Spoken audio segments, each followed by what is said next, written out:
Good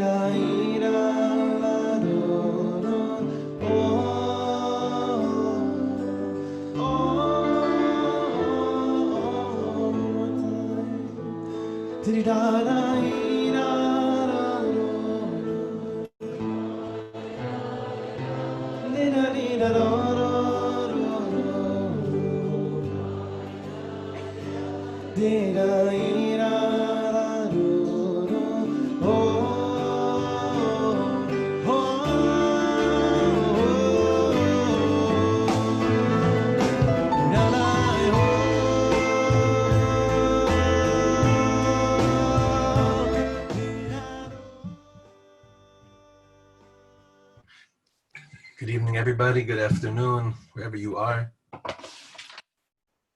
So glad you're with us. So thankful for another opportunity to grow, to connect, to learn, to feel alive, to feel like spending our time, mamash kmo shetzarich, like it should be. So we got to start with some strong nigunim for such an important and new endeavor. So this is a very, very old nigun from Reb Shlomo, actually, about the Geula.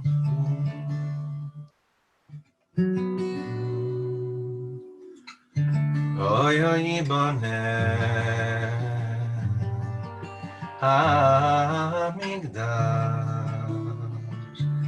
Yirtzioy Temavavavavale Oy boneh hamigdash Yirtzioy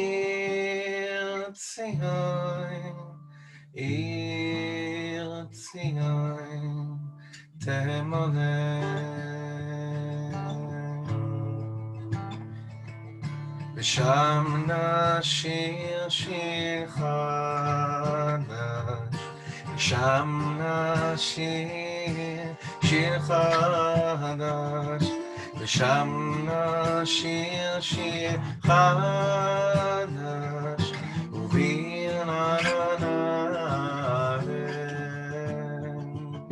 V'sham nashir shir chadash V'sham nashir shir chadash V'sham nashir shir chadash Uvir nananavim Oyibanei amigdash Yirtzioin temaleh Yibanei amigdash Yirtzion temaleh Oyibanei amigdash Yirtzion temaleh Yibanei amigdash Yirtzion temaleh V'sham nashir shir chadash V'sham nashir shir chadash V'sham nashir shir chadash Uvir nananavim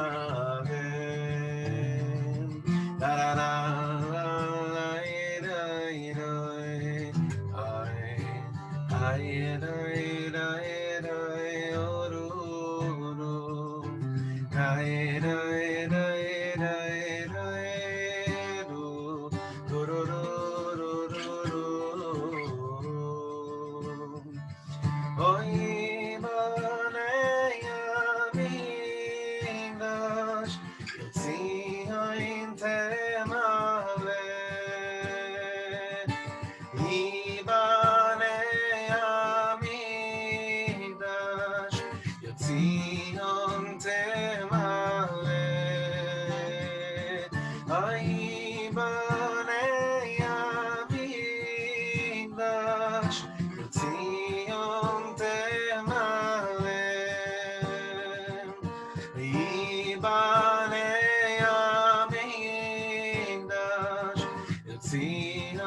תמלא,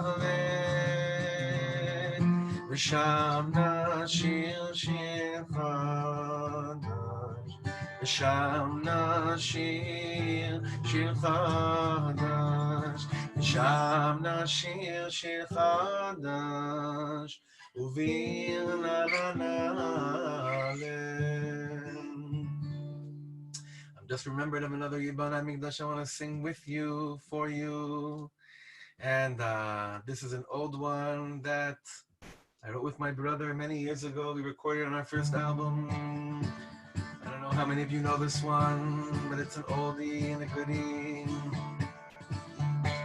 Haba yibane amigdash, Haba yitzion, Tzion temale. Haba yibane amigdash, Haba yitzion, Tzion temale. Haba yibane amigdash, Haba yitzion, Tzion temale. Haba yibane amigdash, Haba yitzion, Tzion temale. ושם נשיר שיר חדש,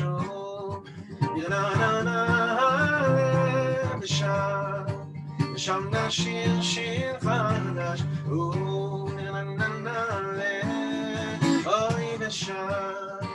ושם נשיר שיר חדש,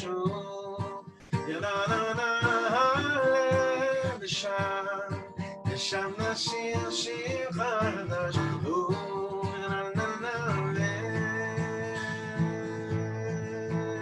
ושם נשיר שיר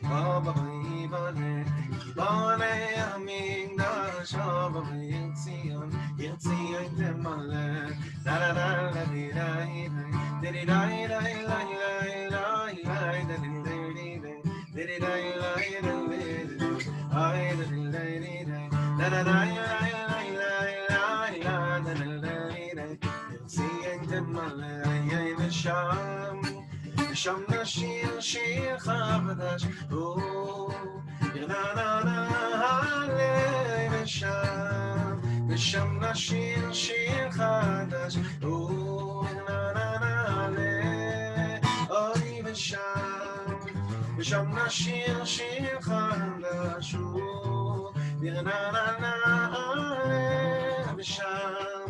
ושם נשיר שיר חדש.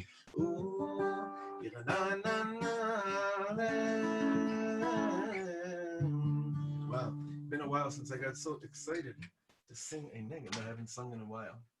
All right, dearest Chava, we got a lot to do, and I want to first thank our dear friend who we've been learning together with for many years now, Mindy Barad, sponsoring the shir Leilui Nishmat her Abba, who recently just passed away.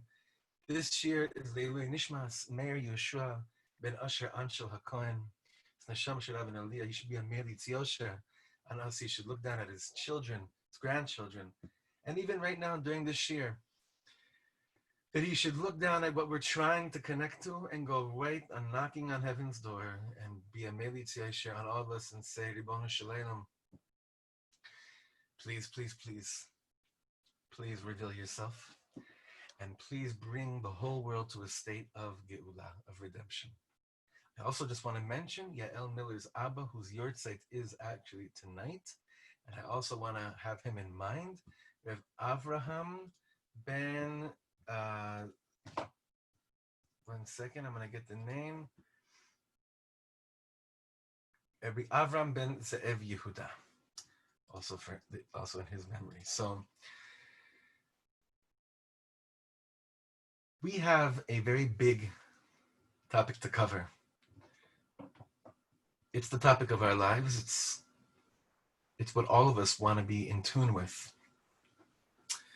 And I wasn't quite sure from what angle to begin to enter the sea of Geula.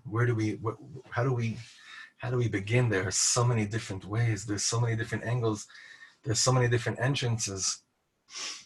It's something I wanted to do for a long time. However, the times themselves are dictating to us. They're saying to us, okay, dear Shuni, you got to seek me out. This is what Bichlal, the energy is in the world right now. This is the energy in the air. Anyone that would just like for things to chill out and calm down and just go back to the way things were, chaval, because it has to be that we're on our way to something much, much bigger than any of us could have ever imagined. In order to do that, in order to be in tune with something much bigger than what we could have ever imagined, we need to do something very important. As much as it's an inyan to be connected inside and feel connected, that you're a Geula kind of Jew, you're a redemptive kind of Jew, we got to learn inside what the inyan of Mashiach, what the inyan of Geula, learning Geula, what it's all about, to the best of our ability.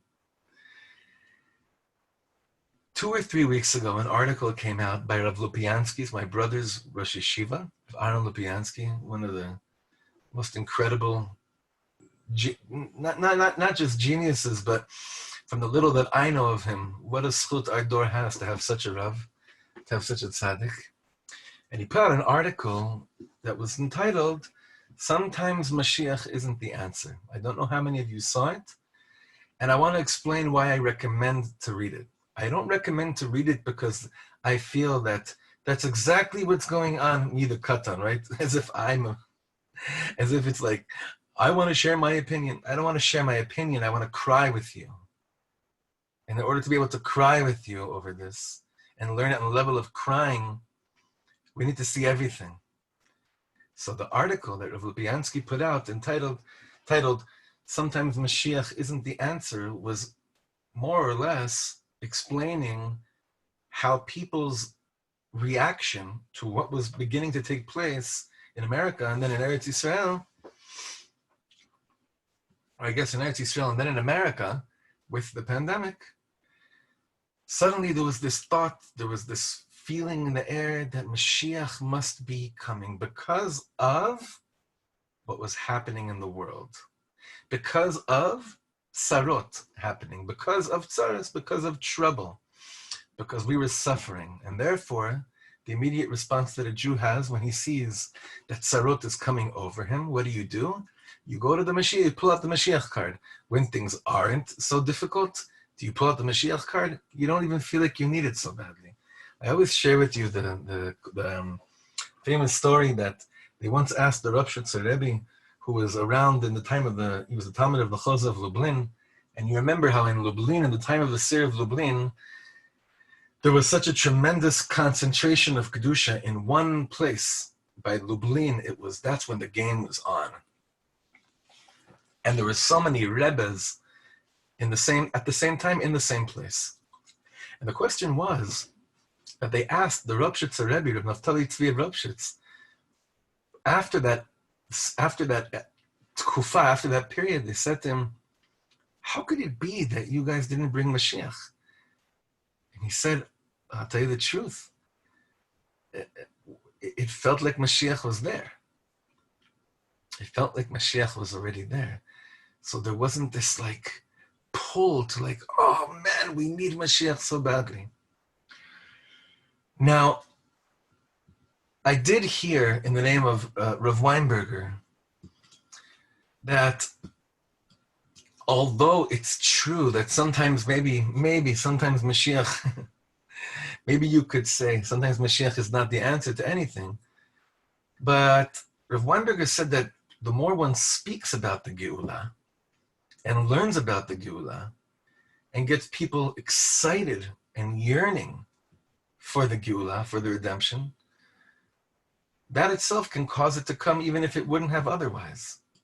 Zot omeret, that even though it might not be going exactly as planned, according to all the simanim, if I have a hishtokekut, if I begin to yearn for the Geula to come, it could be that yearning alone may bring that day much more closer. But what do I have to do? It has to be more than just wanting it when things are bad. It has to be more than connecting to the Geula only when we're mamish in tzaras. So it must mean that the way that us Jewish people internalize things the deepest is based on a certain phrase we say in the middle of Aleinu. Half of the series on Bilvavi Mishkan Evne was based on the following: V'yadata hayom v'hashevota elevavecha. We infuse ourselves with da'at, with knowledge, we learn, and then what do we do once the da'at is here? V'yadata hayom v'hashevota elevavecha. And then we bring it into our heart. So it could be that when we get very, very excited about the possibility that this is it, the Geula is here, that we skipped one shlav. What shlav did we skip? We skipped the shlav of maybe, right? I'm just saying al b'derech efshar. Could be.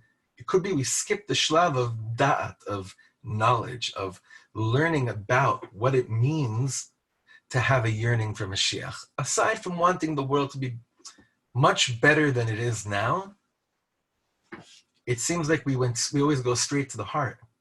But in order for something to really become part of us, in order for something to truly become part of our essence, we need that, which then goes down into the heart. And once knowledge that was infused due to toiling over a matter, Talmud Torah, once that becomes part of my kishka, part of my heart, part of my insides, that's more or less how you make a kinyan. That's how you make an acquisition over it. And that's how more or less it becomes you. And you become the concept that you learn. I couldn't find a more proper week to learn this topic than this week for those of us living in Eretz Yisrael, since this Shabbos is Parashat Shlach. And in Parashat Shlach, when the Meraglim come back from Eretz Yisrael, one of the things they say about Eretz Yisrael is, what's that language over there? When it says that, Eretz ochelet yoshveahi. When they describe Eretz Yisrael, they say it's a land that consumes its inhabitants, right? Meaning that it eats up the people, right? You get eaten up here. So leave it to Reb Nachman to explain it in a much more deeper way. Rabbi Nachman says it's not a land that you get swallowed up alive with that tone. It's a land that you can't wait to get swallowed up alive. My Mazel Tov Meret. Rabbi Nachman says when you're close to the tzaddik, even if you're not really understand everything that he's saying, but being close to them in their midst, you eventually become swallowed up by his energy and you become part of him. Just like with the land of Eretz Yisrael, when he says, just like with food, when someone consumes food, right? When you have food and you digest, when you take in food, you are what you eat, right? The food becomes part of you. So Reb Nachman says it's a goal that every Jew should have, that they should be swallowed up by Eretz Yisrael and they should become a part of Eretz Yisrael. Well, the more that we learn about the Geula, the more that we learn how to cry over the Geula, the more that we could arouse true excitement based on what we learn, the more that we can become the Geula. Now, there's so many different, like I said in the beginning, the most difficult shir from all the shirim we're going to be doing is this one. Because where do you start? Where do you go? So although we did mention that there are going to be two main sources that we're going to be learning from, we're telling you already right now, don't hold me to that. Because en malasot, once you start swimming through this sea, this ocean of Torah on redemption, it's really like en adavar sof, you can't stop. But we're going to be seeing, at least in the beginning, not today, but from next week, from two main sources that in our shiurim, we haven't necessarily learned too much from, not enough from, that's for sure. And those are two tzaddikim, the Ramchal, Reb Moshe Chaim Lutzato, the Ramchal, the author of Mesilat Yesharim, of Derech Hashem, and he has some very important Torahs that we must learn to understand the era that we're in. It's incredible how our concepts of Geula are unfortunately so shaped by social media today. And we got to do a big tikkun. You got to do a big cleansing. Like imagining Geula and not imagining what you actually, the postings and the memes and everything that you see on social media.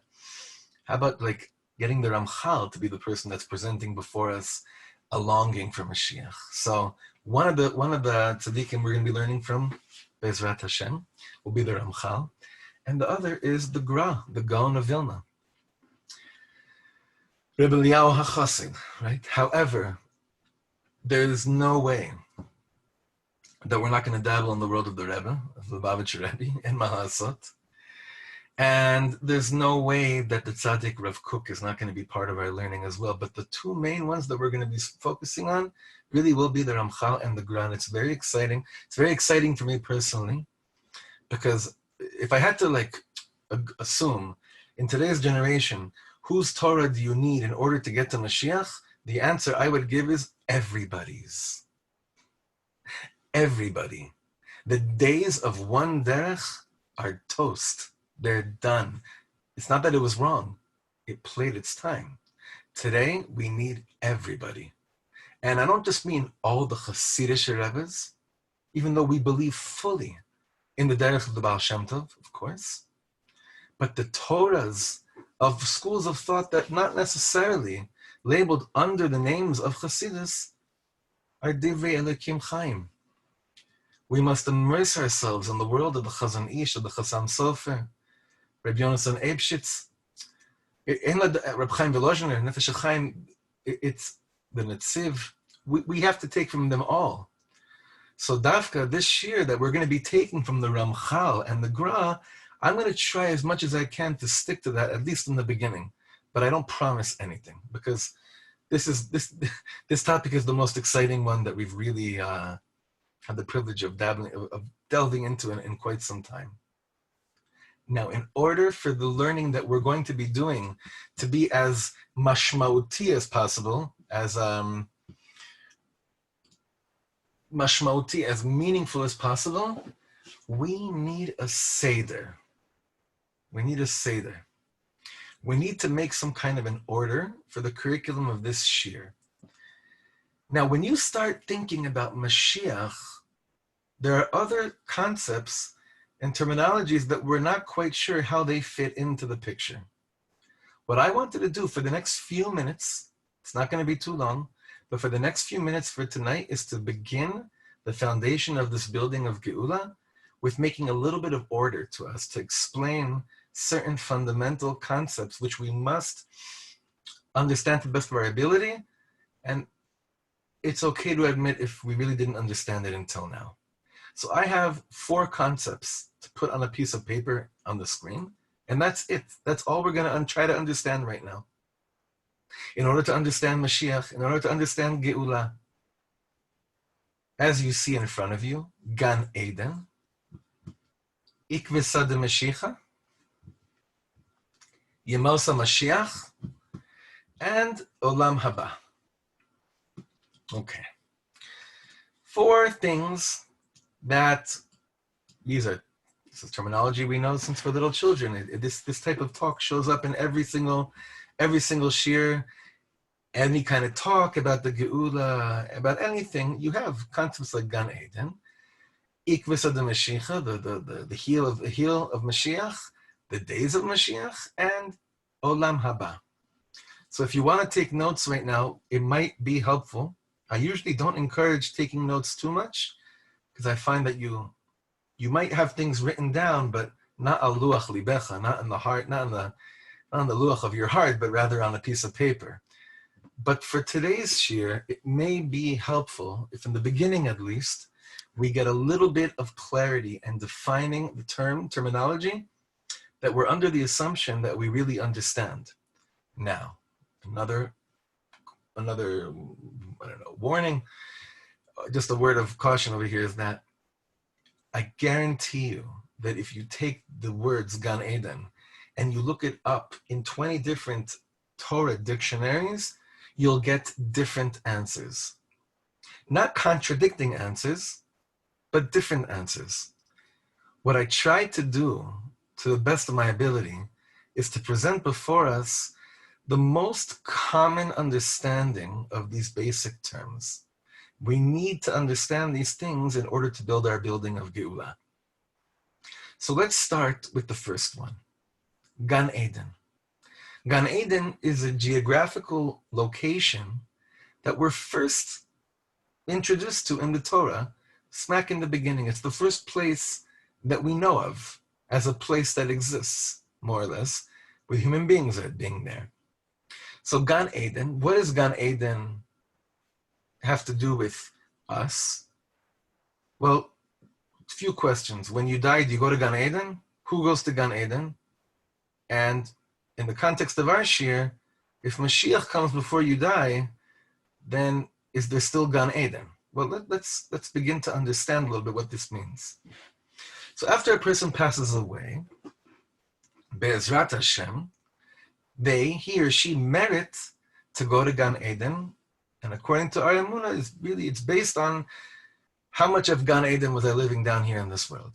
Zot omeret, how much was Gan Eden on my mind? How much was the Torah, that which led me in my life? And if you merit to enter Gan Eden, that is a place where the soul experiences oneg of tzaddikim.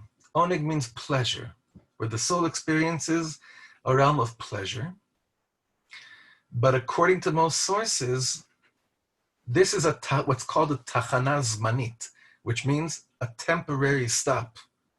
A temporary stop of regarding reward before a person gets the real eternal reward, which comes a little bit later.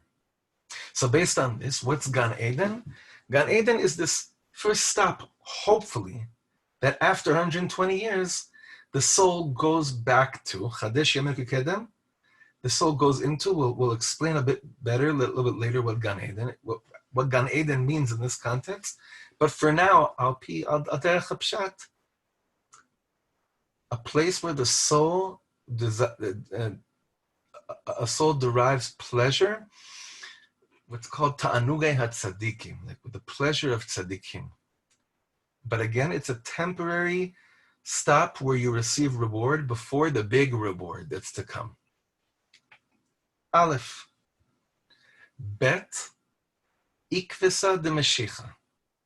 The foothills of Mashiach. Now, this is not Atchalta de Geula. I want to make a very big differentiation here. Atchalta de Geula means the beginning of Geula. It means Geula began. Now this is where there's a big machloket between the Dati Leumi world, between the national religious Zionist Chevra and the Lubavitcher Rebbe and most Hasidim, if not all, and the Yeshiva world as well. According to the Dati Leumi world, we already are in the shlav of Atchalta de Geula, the beginning of Geula.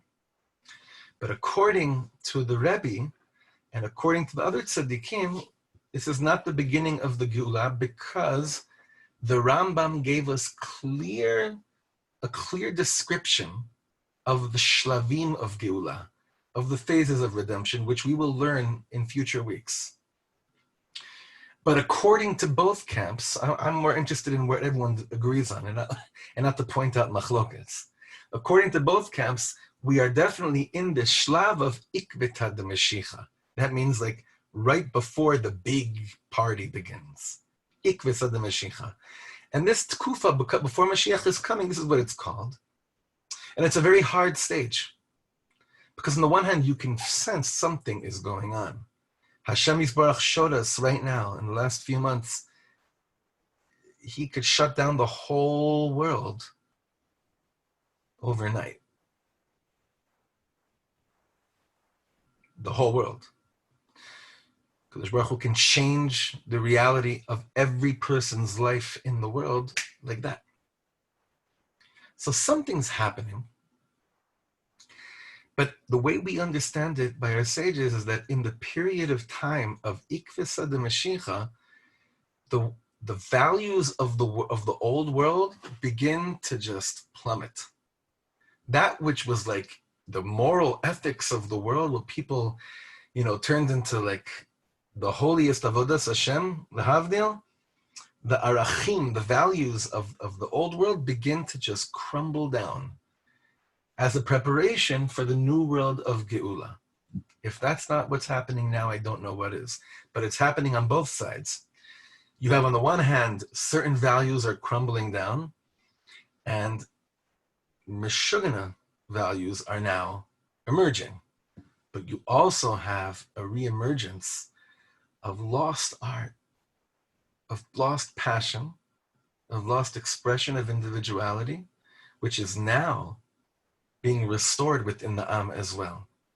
So this tkufa of Ikvisa de Mashiach, of right before Mashiach comes, it's on the one hand very, very exciting, and it's also very, very, very frightening as well. I forget which tzaddik we learned this from, maybe the Rishner. He said that right before Mashiach comes, Emunah is going to be as hard as walking up on a wall. That's how hard it's going to be to hold on to Emunah, that everything's okay. So they asked the Rishner Rebbe, he's like, how can anyone walk on a wall? He says, very simple. This is one of my favorite teachings. He said, someone walks on a wall. One person stands against the wall. Then another person goes on his shoulders. And then another person goes up on that person's shoulders.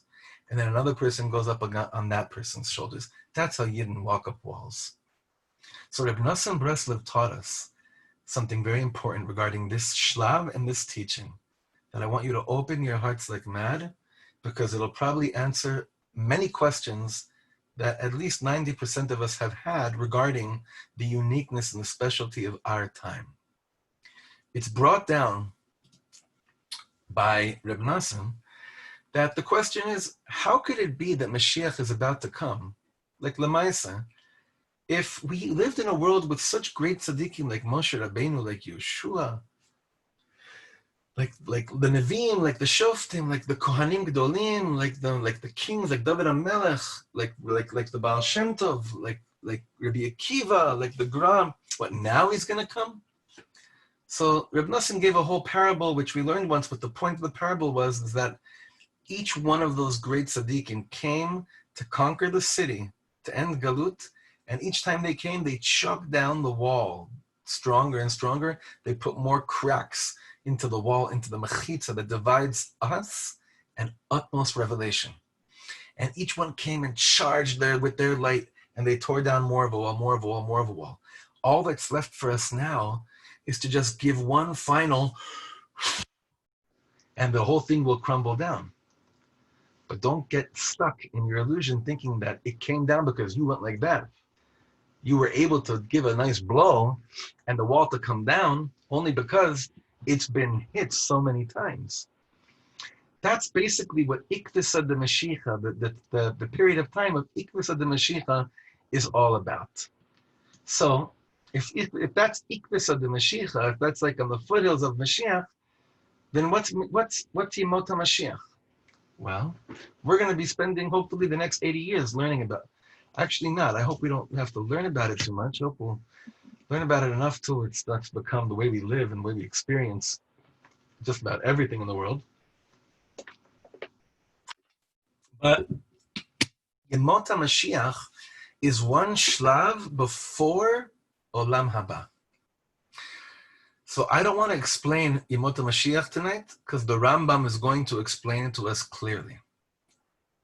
But I think that if we spend a little bit of time understanding what Olam Haba is, we'll actually have a better chance of understanding what we're supposed to be doing now and also what we're looking forward to as well. So the question is, what's Olam Haba and who belongs in Olam Haba? Well, we know, because the Gemara, Mishnah and Sanhedrin, Kol Yisrael yesh lahem chelek Olam Haba. Olam Haba seems to be a place that's shayach for everybody. How do we understand what Olam Haba is? What happens in Olam Haba? So when I looked at from some of the sources, a concept kept on reemerging, and the concept was tachlit hahatava hasofit vehanitzchit. It had to do with eternalism. It had to do with forever.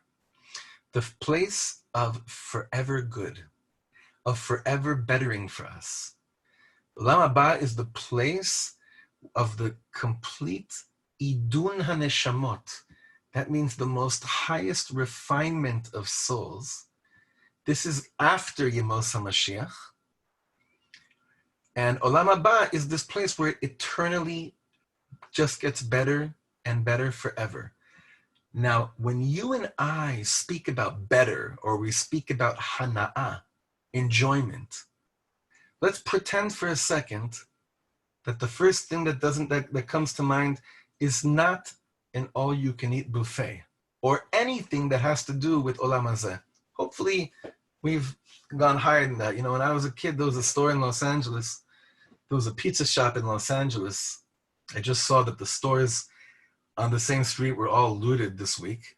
But there was a store, there was a pizza place I used to go to as a kid. It was run by this Ger Chassid, who I always was so nervous that parts of his beard would go into my stuffed onion, into my fried onion pizza. That's the truth, because he had a gesunta beard. I think the place was called Pizza Maven on Fairfax. La Brea, on La Brea, whatever, it's not important. And I always said to my friends, my mother, my dream is that I can work there because I'll probably be entitled to eat as much pizza as I want. Like when you're a kid, that's the hana. Or when you remember the movie Honey, I Shrunk the Kids? So remember that massive, massive, massive cookie, ice cream cookie, whatever it was, which became massive because they shrunk. It's like you think when there's an Ein Sof of something that gives me pleasure, that's Gan Eden. Because it seemed in that movie that if they stayed in that size, they'd spend the rest of their lives chugging away at that cookie. Chavra that didn't watch it, didn't see it, it's really okay. The homework is not to go and rent this online. Not because it's filthy or dirty, it's just shtuyot, but it's fine. Okay, had to sound like a rabbi for a few minutes. Now let's go back to the program at hand. So, hana'ah, enjoyment, when it comes to the next world, is not something that you and I really understand what that means, because it's so far removed from this world. There's no eating, there's no drinking, there's no washing, there's no anointing, there's no physical relations, there's nothing. But Chazal tell us it's a place where tzaddikim sit and their crowns are on their head, atrotehem beroshehem, and they enjoy the ray of light of the Shekhinah. So, you know, what would be a beautiful mantra, or a beautiful meditation, or a beautiful zoning in, is if you want to connect yourself to something higher than you, just to sit for a few seconds and take those words in. And don't try to give it a perush, just take those words in. What words? Olam Haba is a place where the tzaddikim sit with their crowns on their heads and they're all enjoying the Ziv HaShechina. Now, one last thing for tonight. I don't want to put too much on you. After imagining that, it's important for us to know, and also for the rest of our learning, that there are two main shitot. There are two main schools of thought regarding Olam Haba, and it's comes from the Rambam and the Kuzari on one side, and on the other side, it comes from Rabbi Saadia Gaon. And we're going to just briefly touch upon both sides, but again, at the end, we're going to come to the common theme between the two, because that's what we're trying to develop here. So according to the Rambam, Olam Haba is like this place that a person ends up in after he dies. It's a spiritual world where only souls exist there. And it's a place, like we said, that the souls are receiving enjoyment. They enjoy Ziv HaShechina, the ray of light coming from the Shechina, meaning there's some kind of a hana'ah that, in accordance to their level, the soul's refinement, they receive pleasure from the Shechina. Now, again, according to this Shita, we have no capability, we have no way of understanding exactly what kind of enjoyment we're speaking about, because again, our human concept of enjoyment is not what we're speaking about over here. So I don't know what this is. Although there was one Shita that I once heard, is that the enjoyment that these souls are going to have is that they're going to be receiving the perfect explanation of Ta'amei HaMitzvot. Now, if you don't have a brain, if you don't have a mind in Olam Haba, and it's just the soul, why would I enjoy that so much? Why would I enjoy reasoning or rationale of a mitzvah when I don't have a mind to enjoy it? I just have a soul. So I thought to myself, it probably means that when the soul enjoys the ta'am of the mitzvah, ta'am in Hebrew can mean reason, and it can also mean ta'am. It gets the taste of the mitzvah. You taste the mitzvah. You literally taste it. Whatever it tastes like, the taste of it in Gan Eden, that's the taste, the pleasure, maybe, I don't know, I'm throwing it out there, that the soul experiences in this place called Olam Haba. So, since this next world, according to the Rambam, that we explained, is only spiritual, it doesn't take up any physical space, so you can't say that it's, we usually say, where's Olam Haba? You point up there. Well, is it up there? Is it in the Shamayim? It could be. It could be that it's also behind me, but it's probably nowhere because doesn't take up any physical space. That's the point of it. All right? Now, according to Reb Sadia Gaon, this is very interesting. The place of Olam Haba is actually the reality that the world will reach in the future. That's very, very different than the Rambam.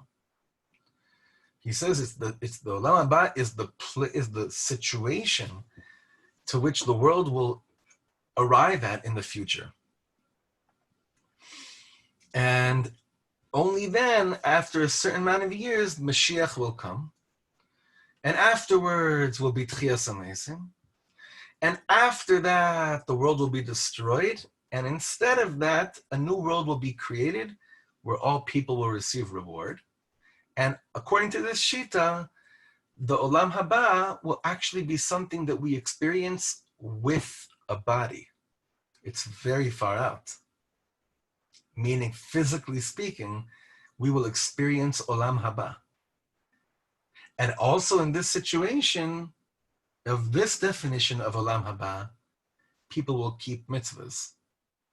Now, it might not be the same mitzvahs, and it probably won't be the same state of body because our health, everything about the way we physically experience life will change, because there'll be a complete rebuilding of all the fundamental principles of what health means.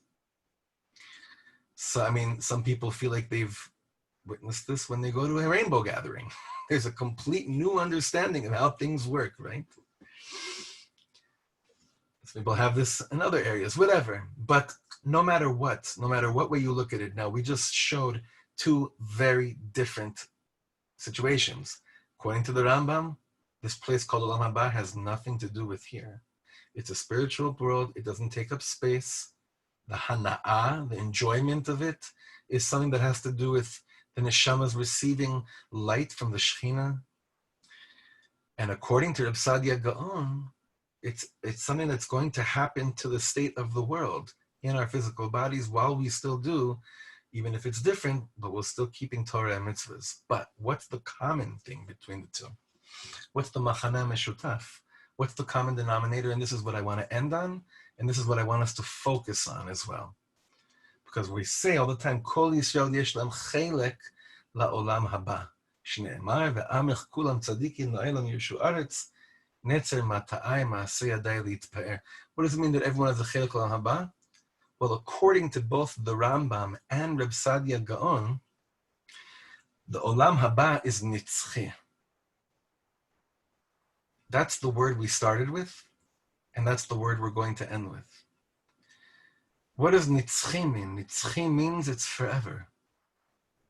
You know what's such a trip about this world? You know what the illusion of this world is? That as much as we kind of get startled when we go to a funeral, but the way we live our day-to-day life is that you and I are here forever and we've been here forever. There was nothing before me and there'll be nothing after me because I was always here and I'm always going to be here. It's not something you'd ever admit saying to somebody. But the way we live our lives is very much influenced by that train of thought. But we know, like we say on Rosh Hashanah Yom Kippur, Anu Yameinu Ketzei Lover, our days are like a passing shadow. Keruach noshavet, like a wind that comes and goes. Ucheavak poreach, and like dust that just blossoms up. V'chachalom yauf, and like a dream that comes and goes. So this world is kind of completely mushpa, influenced by the illusion that this world is netzach. This world is not netzach. This world is very, very temporary. And we're seeing it more by the day. Concepts are temporary. Opinions are temporary. States of mind and states themselves are temporary. Authority is temporary. The only thing that's not temporary in this world is how much I have Olam Haba on my mind while I live here. Because that's the place of eternity. For some reason, this keeps on coming up every single shir, but there must be a reason for it.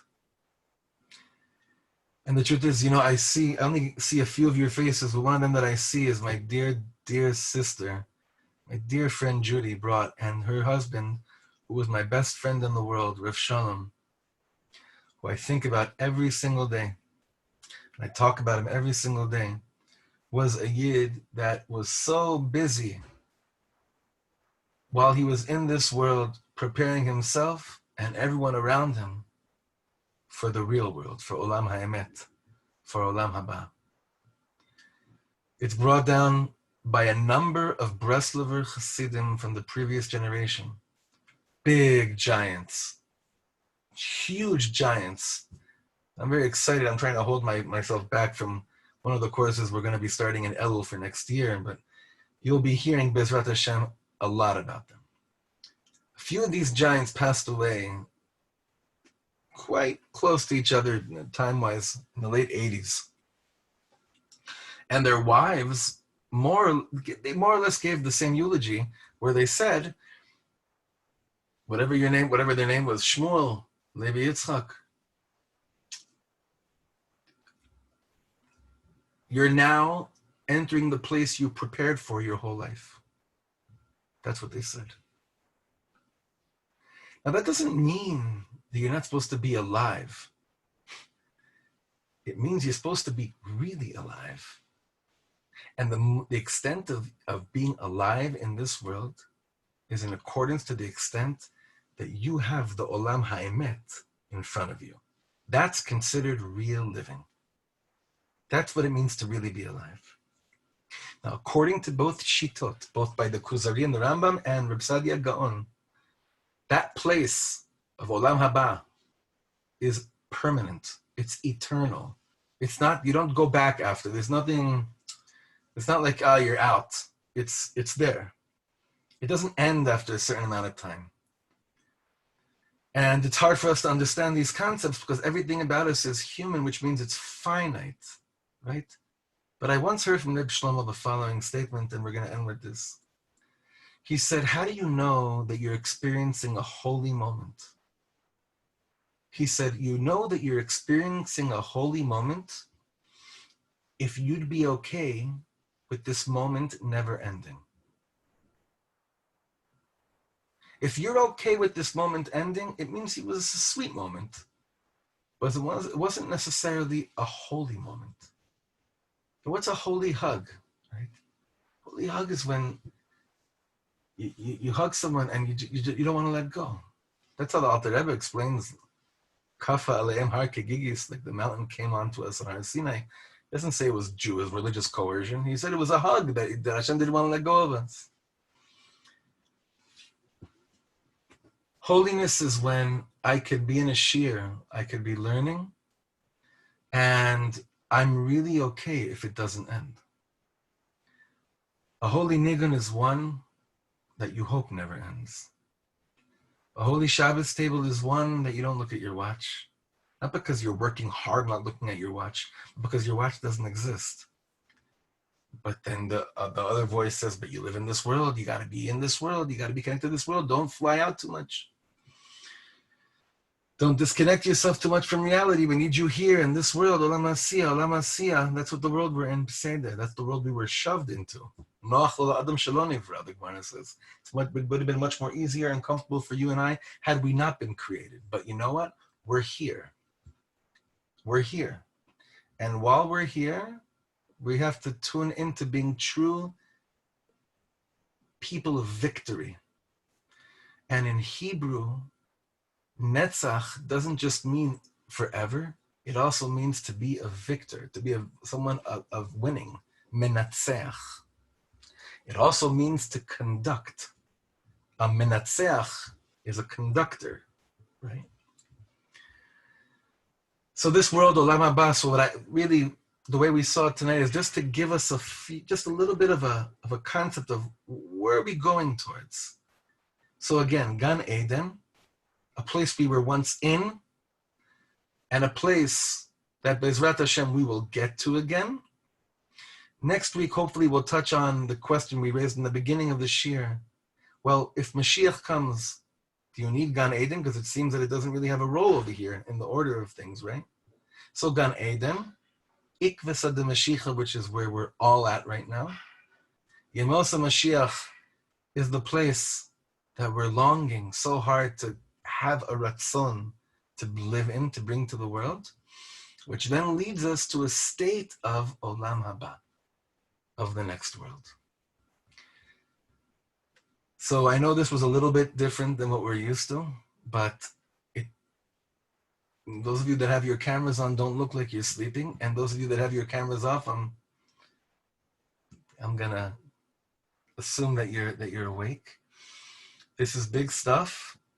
We're big neshamas living in a big time, and this is a fantasy. To be sitting in my home with my children here, my wife here, with people that I see right now in different continents, in different cities, sharing the screen and connecting to a ratzon of the heart, of the nishma, of the soul of the nation, is a fantasy. I'm done with dissing Zoom. I want to go back to like seeing how cool it is, because for a while it's really gotten to me, because I always thrive more off of the live interaction. But this is unbelievable, and this is how Hashem wants it right now. Why? I don't know. I don't know why, but I'm gonna continue with all of you to Be'ezrat Hashem make the best out of the situation given. And we're going to keep on learning, we're going to keep on singing, we're going to keep on dancing. And Be'ezrat Hashem Yitbarach, clarity will come down to all of us, and learning brings clarity. Talmud Torah Keneged Kulam, understanding Rishonim and Achronim, understanding the way our sages took the word of God and tried to bring it down more and more to you and I so that we could hold on to it, brings a sense of clarity, calmness, and a more accurate feeling of focus on what we're trying to do in this world, which is to be the best Avdei Hashem in the world and run away from all the illusions of this world and attach ourselves to Emes, which is what this whole shir is all about. Thank you so much, everybody. Laila Tov, good night, good afternoon, good morning. Mashiach now.